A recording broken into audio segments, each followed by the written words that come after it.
Welcome to the final lesson of our beginner MATLAB course. Congratulations on making it this far.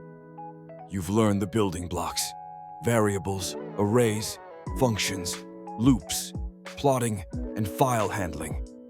In this lesson, we'll combine these skills into a mini project using weather data. We'll import, process, analyze, visualize, and save our results.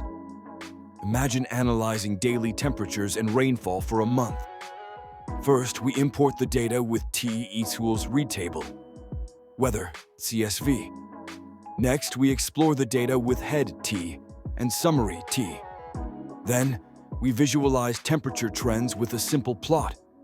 We calculate statistics like average, maximum, and minimum temperatures. Using logical indexing, we identify hot and rainy days.